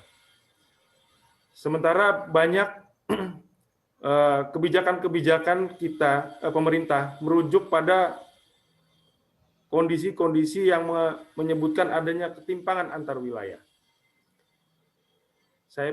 Jawaban saya adalah bahwa dalam konteks penelitian ini memang ada faktanya adalah dekomposisi tail index itu menyebutkan bahwa ketimpangan dalam wilayah dominan terjadi, menjelaskan sumber ketimpangan. Cuma memang saya perlu memberikan suatu tambahan penjelasan bahwa kalau kita bicara tail index, bobot suatu wilayah itu mempengaruhi kontribusinya terhadap total wilayah, total ketimpangan. Jadi memang kalau kita bicara ketimpangan dalam wilayah, ini memang karena distribusi penduduk kita itu juga tidak merata, jadi efek Pulau Jawa mungkin menjadi dominan untuk memberikan efek terhadap ketimpangan total. Sehingga walaupun misalnya ketimpangan yang tinggi katakanlah di wilayah yang lebih remote seperti misalnya Indonesia Timur, Papua, Maluku, mungkin efek kontribusinya terhadap ketimpangan total itu menjadi relatif lebih kecil, karena memang penduduknya lebih kecil, atas share population-nya kecil. Oleh karena itu memang sebenarnya tidak salah juga ketika pemerintah mengatakan bahwa terjadi ketimpangan antar wilayah. Tapi dalam konteks ini, ketimpangan dalam wilayah itu sudah diboboti oleh share population, populasi share dari suatu region. Kemudian pertanyaan yang kedua,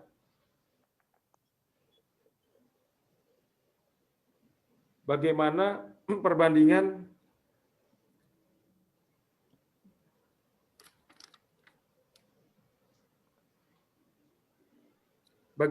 empiris yang kedua cukup berbeda, mungkin bisa dielaborasi kembali.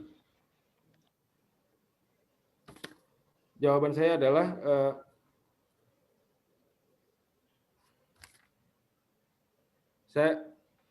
kalau untuk hasil model empiris yang kedua, memang saya perlu mengelaborasi. Saya berterima kasih atas masukannya, akan saya elaborasi menjadi lebih jelas mengenai dampak empiris yang kedua.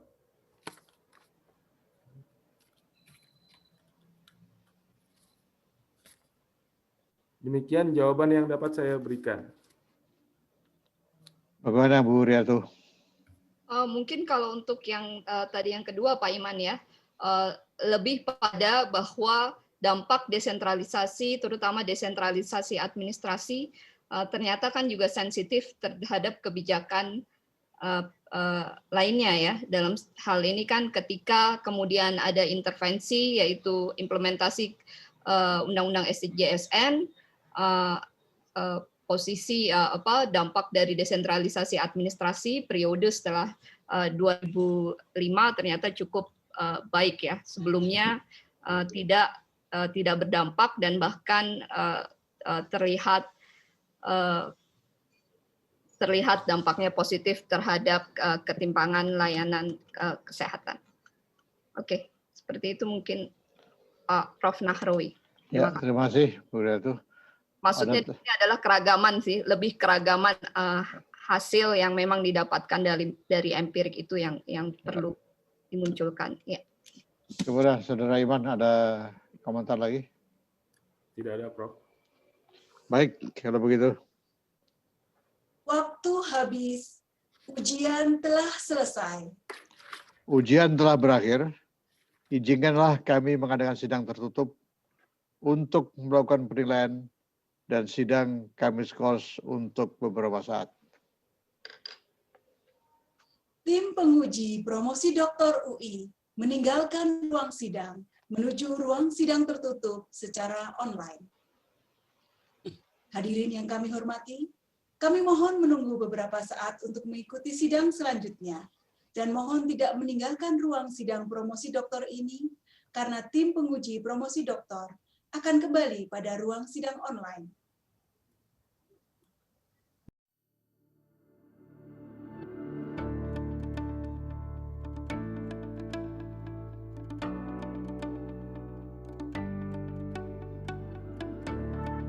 Program studi S3 Ilmu Ekonomi didirikan pada 1993 berada di bawah naungan Fakultas Ekonomi dan Bisnis Universitas Indonesia.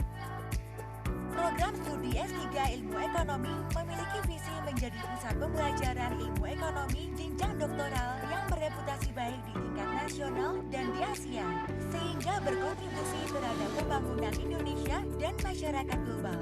Program yang kami tawarkan adalah program S3 Kuliah dan Riset serta S3 by Research.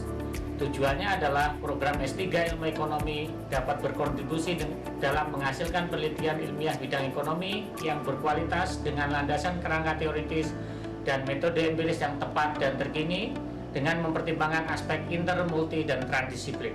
Untuk mendukung pendidikan ilmu ekonomi yang berkualitas tinggi, kontekstual, dan sejalan dengan perkembangan ilmu ekonomi global, kami melibatkan dosen-dosen berkualifikasi profesor dan doktor yang terbaik di bidangnya. Beberapa klaster penelitian yaitu game teori lanjutan, keseimbangan umum dan pemodelan ekonomi dinamis, ekonomi pembangunan dan analisis kuantitatif, model ekonomi dan metode empiris untuk ekonomi makro, model ekonomi dan metode empiris untuk ekonomi mikro, metode eksperimen dan ekonomi perilaku, dan mikroekonometrika. Alumni kami tersebar hampir di seluruh wilayah di Indonesia, di berbagai kementerian atau lembaga, beberapa pemerintah daerah maupun lembaga internasional. Mengingat hal itu, secara langsung, program studi S3 Ilmu Ekonomi mendukung program pembangunan sumber daya manusia Indonesia yang unggul. Program doktor dari Universitas Indonesia, alhamdulillah ini sangat mendukung pekerjaan yang dilaksanakan, semua aktivitas yang dilaksanakan di Pusdiklat PPS. Dalam hal ini kita konsentrasinya adalah lembaga penyelenggara pendidikan dan pelatihan baik dari jalur degree maupun non degree. Jadi kompetensi teman-teman yang alumni doktoral UI di bidang ekonomi ini sangat mensupport pada saat kita merencanakan kegiatan pendidikan dan pelatihan yang berrelasi dengan economical areas. Kurikulum pendidikan akademik pada program S3 wajib mengimplementasikan pembelajaran berbasis riset pada setiap kegiatan pembelajarannya. Pendidikan program S3 Ilmu Ekonomi dapat ditempuh dalam dua jalur, yaitu jalur kuliah dan jalur riset. Program studi S3 Ilmu Ekonomi ditunjang oleh lingkungan yang nyaman serta didukung oleh tenaga pendidik dari kalangan profesor serta doktor yang berkompeten dalam bidang riset baik pada ranah nasional maupun internasional. Program S3 Ilmu Ekonomi mendorong mahasiswa untuk terlibat dalam kegiatan riset ilmiah dan berpartisipasi aktif pada konferensi nasional dan internasional. Dengan tuntutan tersebut, program S3 Ilmu Ekonomi menempa mahasiswanya untuk memiliki skill penulisan ilmiah yang baik, memiliki metodologi penelitian yang kuat, dapat melakukan paparan ilmiah dengan efektif dan efisien, serta dapat menjadi problem solver atas masalah-masalah ekonomi terkini. Tak jarang, mahasiswa yang bersekolah di program S3 Ilmu Ekonomi dapat menghasilkan output penelitian pada jurnal reputasi internasional. Menjadi mahasiswa program dokter di PPIP merupakan kebanggaan akademis yang luar biasa buat saya. Kami banyak dibekali keahlian riset yang tentunya harus sejalan dengan perkembangan ilmu ekonomi dunia dan tentunya dituntut untuk berkontribusi dalam diseminasi karya ilmiah. Para profesor dan dosen yang kompeten dan berpengalaman membuat tuntutan tersebut menjadi mudah dan kesempatan untuk berdiskusi dengan mereka terbuka luas kapanpun. Pengelola program pun ramah dan tanggap dalam memberikan layanan akademik, sarana dan prasarana perkuliahan juga sangat memadai. Keberadaan rekan-rekan mahasiswa yang kompak, serta atmosfer akademik yang kondusif dan kompetitif di lingkungan kampus telah memberikan motivasi dan kenyamanan tersendiri bagi saya, seorang mahasiswa, untuk senantiasa belajar, berdiskusi, berkonsultasi, berkarya lewat penelitian, serta berbagi ilmu pengetahuan dan pengalaman. FEBUI itu memiliki para pakar-pakar bidang ekonomis tidak hanya di nasional tapi juga di kawasan, sehingga kita bisa dapat informasi, ilmu, pencerahan tidak hanya tentang teori ilmu ekonominya sendiri, tapi juga bagaimana teori itu bertransformasi menjadi sebuah kebijakan dan kendala-kendala dihadapi para pengambil kebijakan ketika menerapkan teori itu dalam keseharian di Indonesia. Terima kasih buat teman-teman, selamat menikmati dan enjoy kuliah di FEBUI. Terima kasih. Assalamualaikum.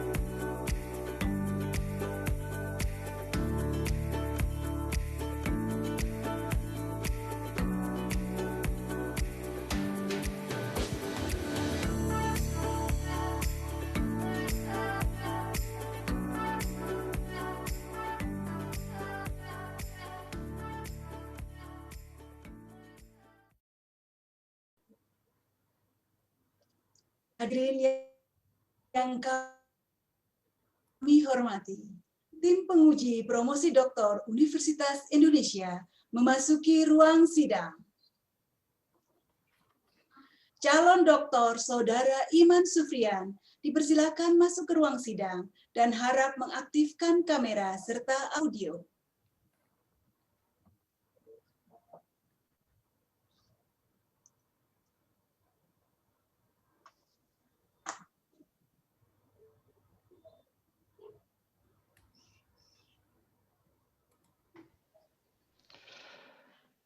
Calon dokter Saudara Iman Sufrian,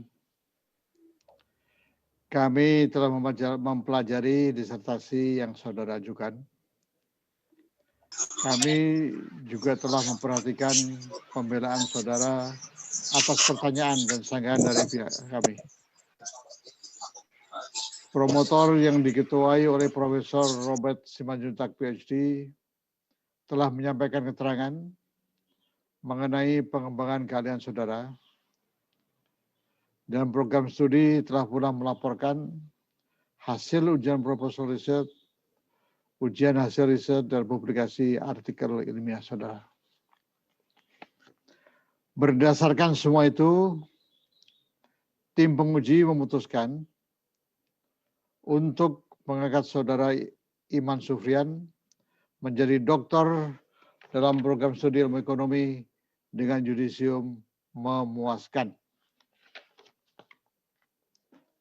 Kami ucapkan selamat kepada Dr. Iman atas gelar yang saudara peroleh. Selanjutnya, saya persilakan Profesor Robert Simanjuntak PhD untuk menyampaikan sambutannya. Silakan, Prof. Terima kasih, Prof. Nahrawi.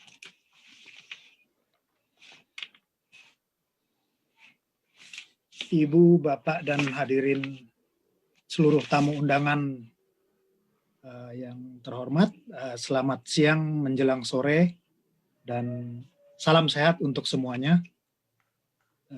Khusus untuk Bapak Gregorius Novi Pelengkahu, Auditor Utama BPK, dan Bapak Agus Dodit Mulyawan, ya, terima kasih dan apresiasi yang setingginya untuk Bapak berdua atas kehadirannya. Ya. Yang pertama, saya ingin tentu saja berterima kasih juga kepada Prof. Nahrawi, ya, yang sudah memandu sidang promosi ini dengan lancar dan sangat baik dari jam 1 tadi. Kita bergantian ya Prof ya. Ya, sebelumnya saya yang menjadi ketua sidang untuk mahasiswa, ya, di mana Prof. Nahrawi sebagai promotornya begitu. Tadi pagi ya. Terima kasih Prof sudah membantu. Lalu berikutnya tentu saja ya kepada tim penguji yang diketuai oleh Prof.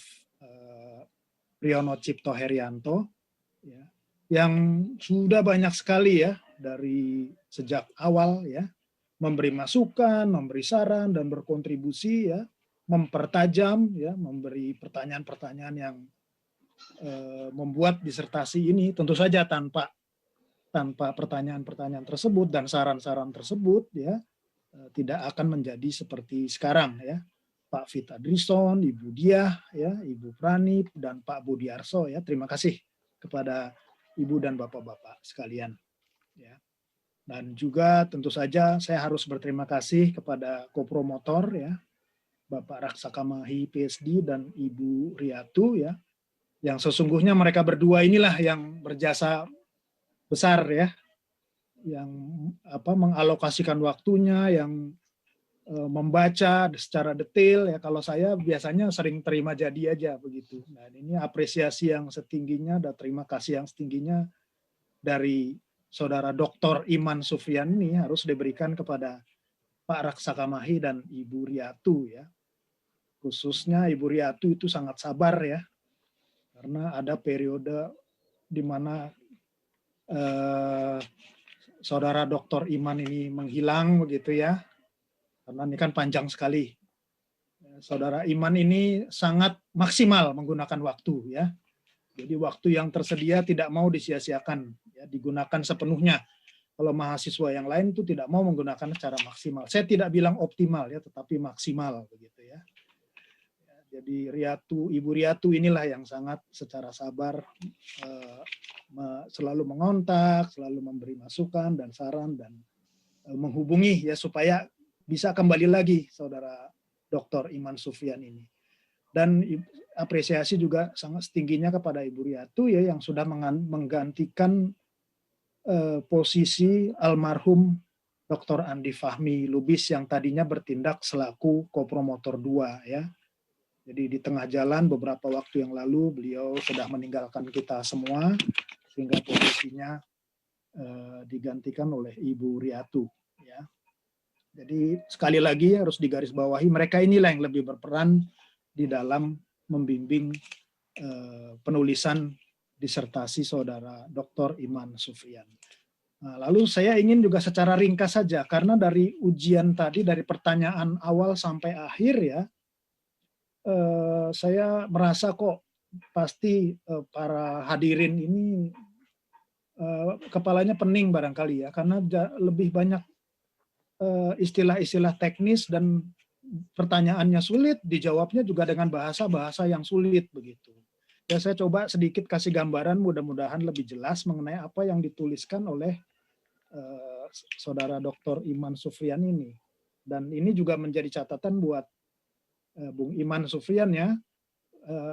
Di dalam promosi itu semestinya Anda bisa ya mempromosikan apa yang sudah Anda tulis dan kalau bisa pakai bahasa atau kalimat-kalimat yang karena ini kita ditonton bukan hanya oleh akademisi ya, oleh banyak pihak, jadi lebih membumi dan lebih mudah dicerna begitu ya. Nah kalau saya kok melihat tadi belum sampai ke situ ya, ya namanya promosi ya harus dipromot begitu kan Prof. Nahrawi dan Prof. Priyono ya. Nah jadi kalau secara ringkas saya boleh sampaikan ini ada dua tujuan atau dua bagian dari disertasi yang ditulis ini ya. Yang pertama itu mencoba untuk mengukur atau mengetahui pencapaian keadilan. Di sini istilahnya karena keadilan tadi sudah keadilan itu agak sulit ya atau sulit sekali untuk didefinisikan, kita pakai pendekatan ketimpangan saja. Jadi melihat ketimpangan layanan kesehatan di Indonesia. Bagaimana ketimpangan layanan kesehatan di Indonesia itu. Nah, oleh Saudara Iman ini dilihat bagaimana sebelum dan sesudah desentralisasi, bagaimana di saat krisis ekonomi dan bagaimana kalau tanpa krisis, kalau sebelum dan sesudah desentralisasi tadi, menurut hasil penemuannya sesudah desentralisasi itu relatif lebih baik atau cenderung lebih baik layanan kesehatan itu dalam arti ketimpangannya berkurang ya. Lalu krisis di masa krisis itu menjadi lebih jelek ya dibandingkan periode bukan krisis ya. Lalu juga antar wilayah dan di dalam wilayah. Nah, di dalam ketimpangan dalam wilayah inilah yang berdasarkan temuan Saudara Dr. Iman Sufrian ya yang lebih berperan. Ya tidak heran karena di sini kan kita melihat desentralisasi di mana desentralisasi atau otonomi daerah di mana peran daripada kepala daerah itu sangat besar di dalam atau diskresinya itu begitu besar ya kewenangannya di dalam menentukan berbagai policy dan tindak kebijakan di wilayahnya. Sehingga tentu saja yang di dalam wilayah, ketimpangan dalam wilayah itu yang berkontribusi ke dalam kepada ketimpangan itu. Lalu yang kedua, bagian yang kedua ini di tulisan dari atau penelitian dari Saudara Iman Sufrian ini itu bagaimana mencoba melihat hubungan kausalitas gitu ya, bagaimana melihat pengaruh atau dari antara desentralisasi administrasi politik dan juga keadilan layanan kesehatan dikaitkan dengan ketimpangan tadi begitu ya. Nah, di sini hasil temuan dari Saudara Iman itu menunjukkan bahwa desentralisasi administratif saja itu belum memberikan efek penurunan ketimpangan layanan kesehatan rawat jalan dan cenderung malah meningkatkan ketimpangan layanan kesehatan rawat inap kalau desentralisasi administratif saja. Nah, sedangkan kalau desentralisasi administratif dikombinasikan dengan kebijakan jaminan kesehatan sosial itu akan memberikan efek penurunan ketimpangan layanan kesehatan rawat jalan dan rawat inap.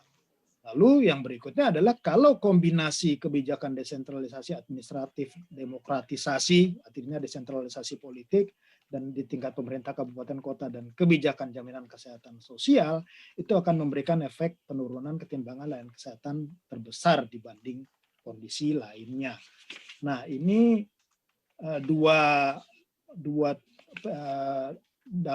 ini sedang diupayakan tentu saja ya dalam bentuk 2 esai untuk dipublish di jurnal yang harapannya ya jurnal internasional yang bereputasi.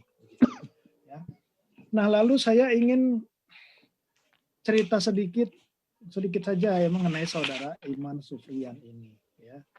Kalau dilihat dari riwayat hidupnya ya, Saudara Iman ini dilahirkan di Tembagapura.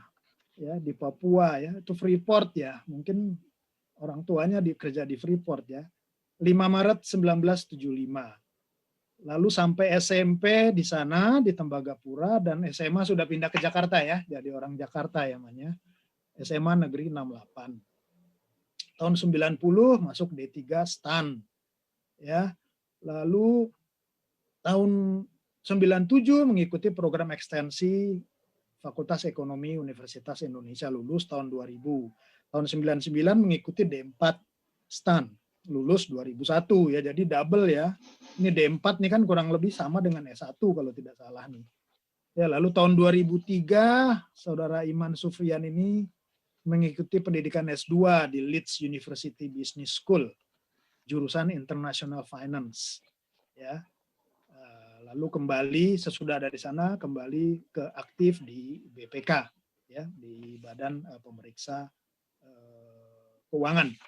Nah, Saudara Dr. Iman Sufrian ini menikah dengan wanita idamannya ya, saya ngutip Prof. Nahrawi nih cara menyampaikannya. Senang juga saya dengan istilah itu ya. Nama beliau mungkin bisa ditayangkan. Apakah ada Ibu Ria Iriani? Adakah di sini? Ini nama istri Saudara Iman Sufrian ini Ria Iriani. Iriani ini ada hubungannya dengan Irian ya? Enggak. Mungkin lahir di sana, barangkali ketemu di sana, saya enggak tahu. Mereka dikaruniai 3 putra. ya, yang ganteng-ganteng. Kalau saya lihat di fotonya nih ganteng-ganteng ya. Tapi masih kecil-kecil nih imannya. Yang paling tua itu Muhammad Naswal kelas 5 SD. Yang nomor 2 masih kelas 3 SD, Muhammad Afwan. Yang paling kecil, yang bontot itu Muhammad Ahsan, kelas 1 SD. Jadi kalau mengingat jangka waktu studinya Saudara Iman ini, berarti waktu dia masuk pasca, yang bontot itu belum ada ya? Ya, Man? Ya, belum ada itu. Ya. Jadi memang makan waktu yang lama. Tetapi saya meminjam kembali dari Prof. Nahrawi dan ujian tadi saya yang lama ya. Orientasi kita memang di sini, dan saya juga setuju itu ya.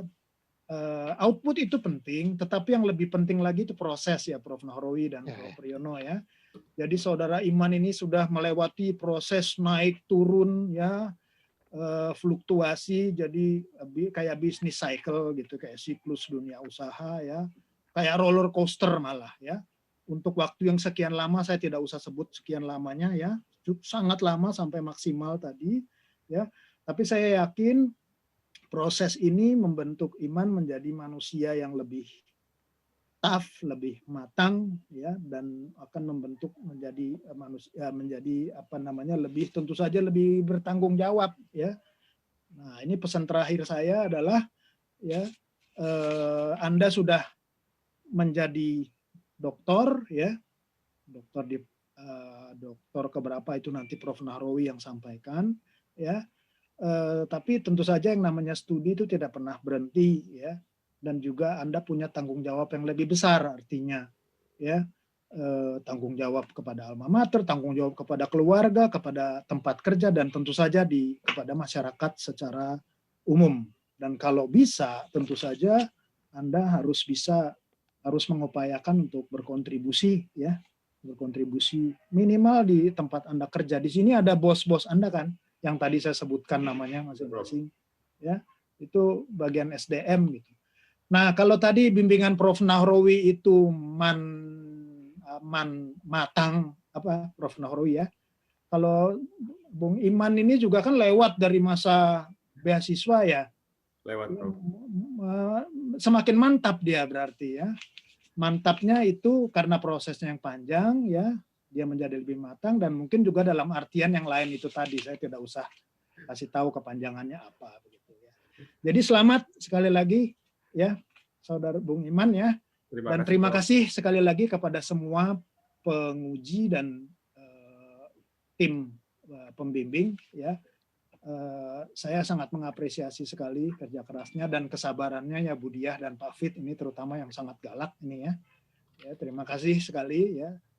Tentu saja tidak putus sampai di sini ya, tidak selesai sampai di sini. Barangkali Iman dalam proses penuntasan disertasinya masih mengganggu Ibu dan Bapak sekalian barangkali ya.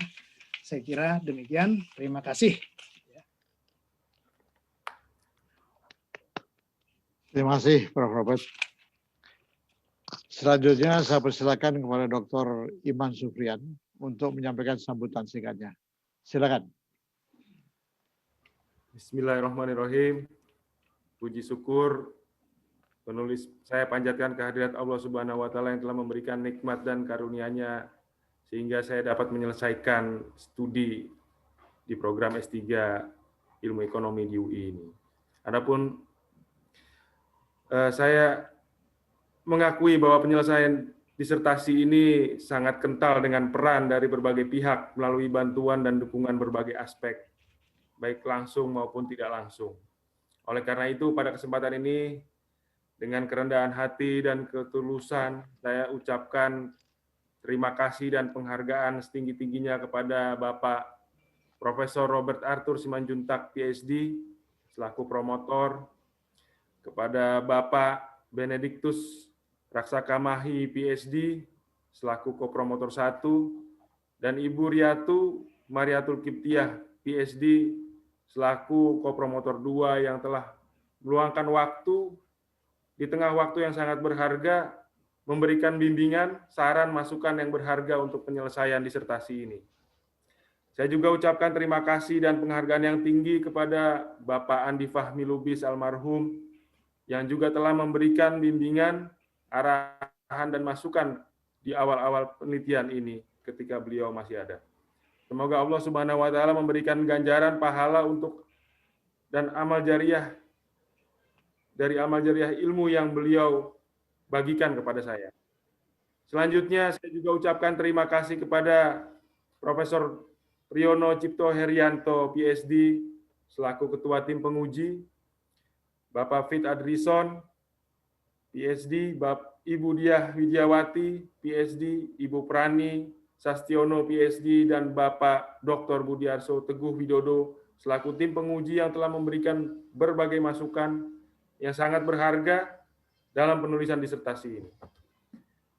Demikian juga saya ucapkan terima kasih atas dan penghargaan untuk semua dosen yang telah mengajar saya, rekan-rekan sekretariat PPIE UI, Mbak Mila, Mbak Yati, Mbak Mirna, dan rekan lain yang banyak membantu saya dalam proses administrasi selama menimba ilmu dan menyelesaikan disertasi ini. Saya juga ucapkan rasa terima kasih dan penghargaan setinggi-tingginya kepada rekan-rekan mahasiswa S3 PPIE UI, terutama Dr. Windiarso Putranto, yang banyak membantu menjadi teman diskusi, mentor untuk pengolahan data, teman ngopi, sehingga saya dapat mendapat pencerahan untuk dapat terus bersemangat menyelesaikan disertasi ini. Saya juga berterima kasih kepada Dr. Irfani Fitria yang juga banyak membantu, terutama terkait dengan penelitian hibah pitma, serta teman diskusi disertasi. Terima kasih juga saya sampaikan kepada rekan-rekan senior, Dr. Fajri Mujraha, Dr. Mendra Sabri, Dr. Indra, yang banyak memberikan dukungan dan masukan selama saya menjadi mahasiswa matrikulasi sampai ke tahap penulisan disertasi. Saya juga ucapkan terima kasih kepada rekan-rekan Angkatan 2013 S3 PPIE, terutama Dr. Iwan Hermawan, Dr. Zaihan, Dr. Triasih Jutaharta, Dr. Andri Yudi, dan Dr. Desita serta seluruh rekan-rekan S3 PPIE yang untuk bersamaan selama menimba ilmu di Depok. Penghargaan dan ucapan terima kasih kepada BPKRI, organisasi tempat saya bernaung, yang telah memberikan kesempatan untuk mengembangkan diri dengan menimba ilmu di program S3 PPIE FEB UI ini. Secara khusus saya ucapkan terima kasih kepada Bapak Novi Pelankahu MBA yang mendukung saya untuk melanjutkan pendidikan yang lebih tinggi. Selain itu saya juga ucapkan terima kasih kepada rekan-rekan Biro SDM BPKRI, yaitu Bapak Agung Dodit Mulyawan, PhD, Bapak Farid Hidayatullah MBA, Bapak Riki, Mas Dino, dan rekan-rekan lain yang memberikan dukungan kepada saya dan memberikan keluangan waktu untuk menyelesaikan disertasi ini. Saya juga ucapkan terima kasih yang tak terhingga kepada Ibunda tercinta Fit Erniati dan Ayahanda Surya Dalma atas dukungan dan doanya selama ini sehingga saya terus bisa bersemangat menyelesaikan studi saya. Saya ucapkan juga terima kasih kepada Ibu Mertua Sumira almarhum dan Ayah Mertua Bapak Samsuri, serta istri tercinta Ria Iriani, dan 3 ananda tercinta Muhammad Naswan, Muhammad Afan, dan Muhammad Ahsan, kakak dan adik saya Ivan Sufirman dan Eki Subakti, serta keluarga besar yang telah memberikan dukungan yang luar biasa dalam proses perkuliahan sampai penyelesaian disertasi ini. Saya juga ucapkan terima kasih dan penghargaan yang sebesar-besarnya kepada pihak lain yang telah membantu, namun namanya tidak dapat saya sebutkan satu persatu. Apabila terdapat kesalahan dalam penulisan disertasi ini, maka hanya saya yang bertanggung jawab. Kiranya Allah Subhanahu wa Ta'ala akan memberikan balasan kepada pihak-pihak yang telah banyak membantu saya. Akhir kata, saya menyadari bahwa disertasi ini masih jauh dari sempurna.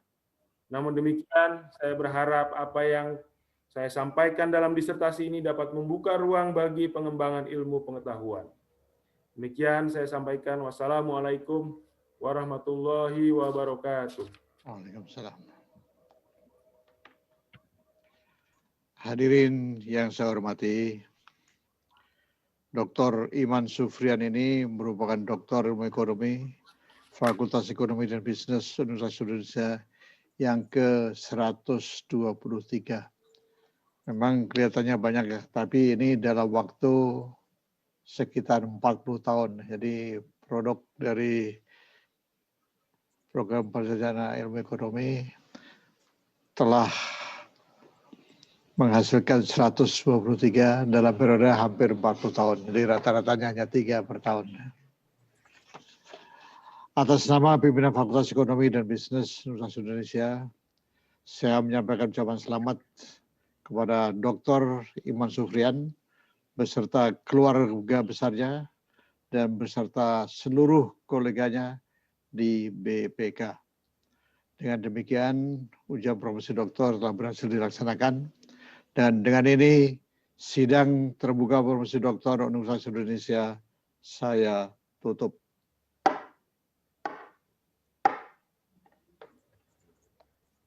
Dengan demikian, sidang promosi doktor di Universitas Indonesia telah selesai. Kami persilahkan pembimbing dan tim penguji untuk mengucapkan selamat pada Dr. Iman Sufrian. Yang pertama, kami persilahkan kepada Ketua Sidang, Bapak Profesor Nahrawi Jalan Nahrawi, PhD, untuk memberikan salam selamat. Dr. Iman, selamat ya, semoga sukses di BPK dan bermanfaat di BPK. Selanjutnya, kepada Bapak Profesor Priyono Cipto Herianto, PhD, untuk memberikan salam selamat.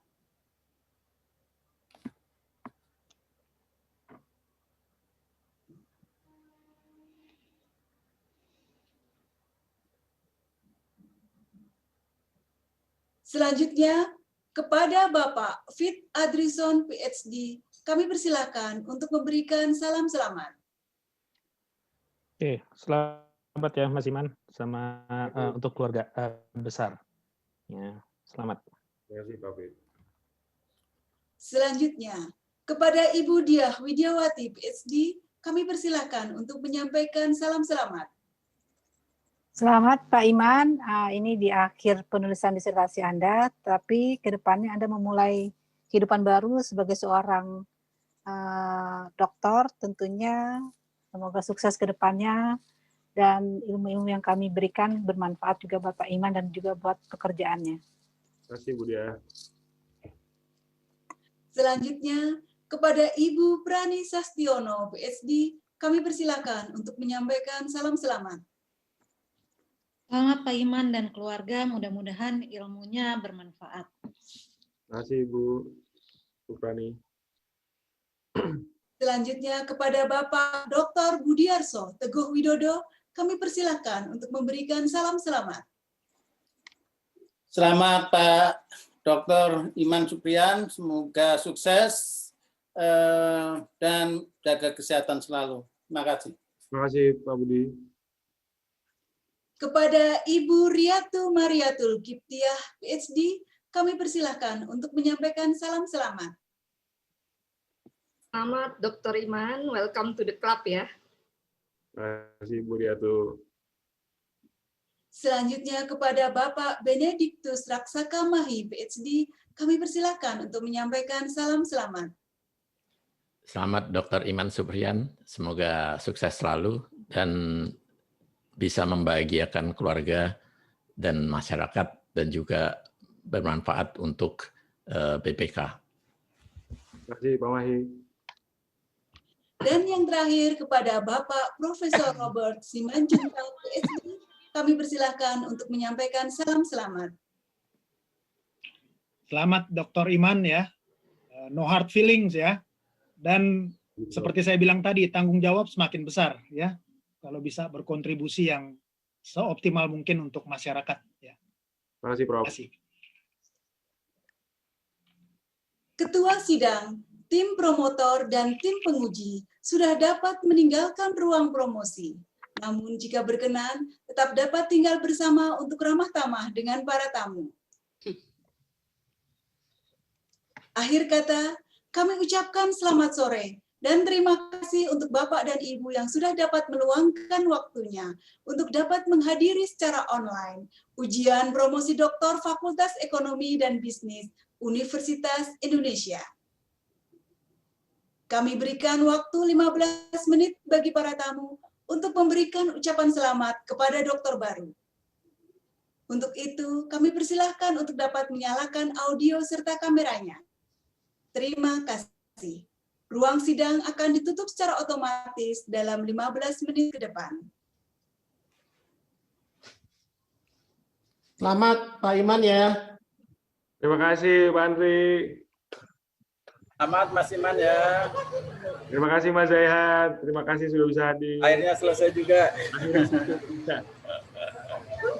Selamat Mas Iman. Terima kasih Mbak Ibu. Pak Iman. Untuk mau jadi MC. Terima kasih. Doanya mudah-mudahan segera menyusul. Terima kasih Mbak. Terima kasih Pak Fit. Udah, ya makasih Mas. Ya, Mas Andri. Ya. Udah Iman udah senyum sekarang, udah alhamdulillah udah lepas dari seorang yang bernama Fit Andrison ya.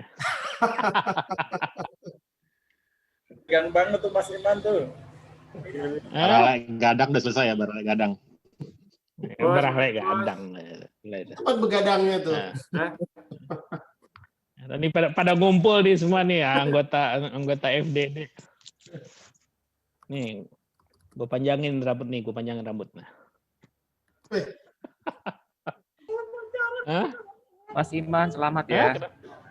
Terima kasih Mas Iwan. Panjang banget, Mas. Kapan-kapan kita ketemu di kantinnya BPK ya. Ya. Kok di BPK sih Pak? Kan udah pernah. Kantin DPR boleh juga tuh. Boleh. Jangan dong, jangan. Banyak tempat kan. Kubang Ulah Karang aja, Kubang Ulah Karang. Don. Aduh, sumpah baper saya rasanya. Udah lah, itu lain namanya jodoh. Udah di Padang nih, nggak bisa ikut.